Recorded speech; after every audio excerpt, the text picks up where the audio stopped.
Mr. Dayasiri Jayasekara, the government state minister for Batik, handloom and local apparel.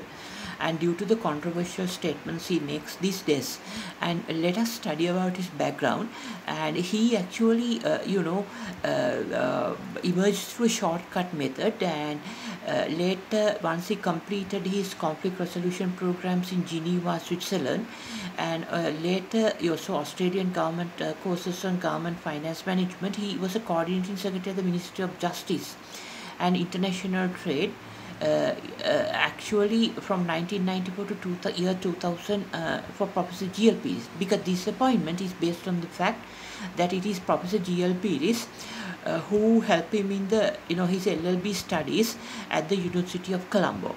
So Professor G.L. Peiris has a British Oxford Cambridge education background. So I think this has motivated him, inspired him to seek a shortcut method through studying about conflict resolution on the Sri Lankan to address the Sri Lankan problems, terribly at a terrible time when the war was fought in a political way in 1997 up to his higher education times. So also he in politics, Mr.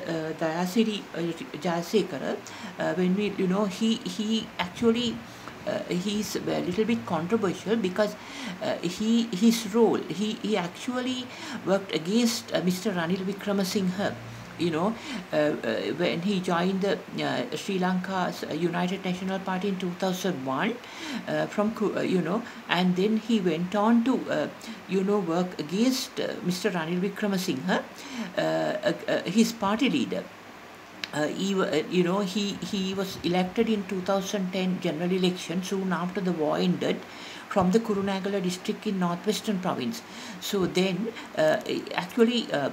he criticized the constantly Sri Lanka's opposition, Prime Minister Mr. Ranil Wickremesinghe as a leader of the United National Party soon after the war ended. That was because I think the LTT at that time, based on Geneva, since Mr. Dayasiri Jayasekara followed conflict resolution programs in Geneva, LTT, I think diaspora has promoted to go against Mr. Ranil Wickremesinghe in 2010, because Mr. Ranil Wickremesinghe's attitude, statement like leadership, it's part of the national strategy to bring down LTT, because LTT's involvement with the ceasefire agreement through Mr. Ranil Wickremesinghe, ultimately LTT, the way LTT handled the ceasefire agreement, and ultimately that paved the way to end of the LTT in 2009. I think the LTT diaspora is angry about this role of Mr. Ranil Wickremesinghe in destroying partly the political role through assigning the through with Mrs. Chandrika Bandaranaike the Norwegians, and then trapping LTT and then destroying the LTT, because Sri Lanka army was under pressure before the ceasefire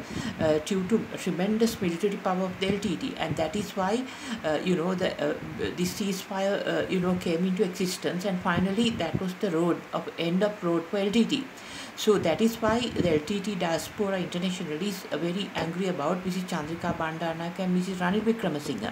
So I think both of them, Mrs. Chandrika Bandaranaike must also come into parliament, because her background, traditional family politics, she was really towards our country, even though there was a conflict in family circles with the Rajapaksa family, but her role must be restored into parliament of Sri Lanka.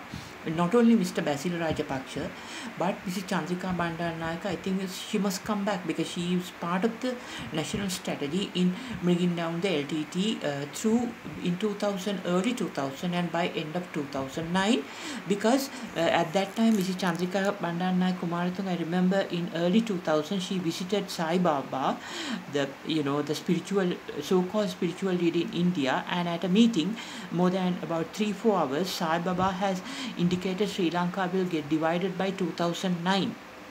So I got this information through the press, and then I actively worked with the Sri Lanka's army to arrange the ceasefire, because army was pathetically defeated through LTT's huge military power due to the failures of the military front of Mrs. Bandaranaike in early 2000.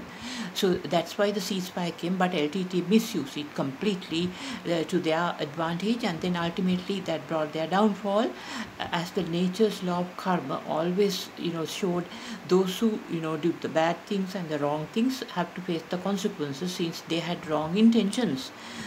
So now in this situation, it's important that as Mr. Basil Rajapaksa comes to the parliament, to bring back Mrs. Chandrika Bandaranaike also into the parliament due to her supportive role towards the country as Mr. Ranil Wickremesinghe.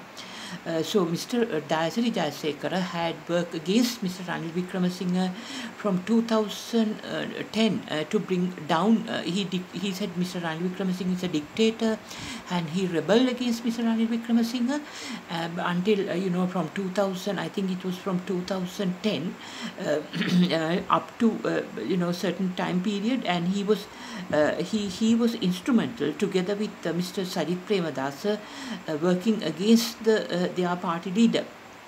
While the Sri Lanka's LTT diaspora supported newspapers, Sinhala papers are based on the websites, and Lankadeepa, Dinamina, Daily Mirror, Island, all those papers in 2010 promoted Mr. Dayasiri Jayasekara to be like a statement at that point. So I highlighted this fact and said Mr. Dayasiri Jayasekara is getting an unusual exposure on the national media in 2010. That was the LTT diaspora strategy to bring down Mr. Ranil Wickremesinghe's United National Party. So this has to be corrected, and there has to be a balance, and Mr. Ranil Wickremesinghe and both Mrs. Chandrika Bandaranaike must be back in the parliament together with the Mr. Basil Rajapaksa. Let me explain the balance in my other video.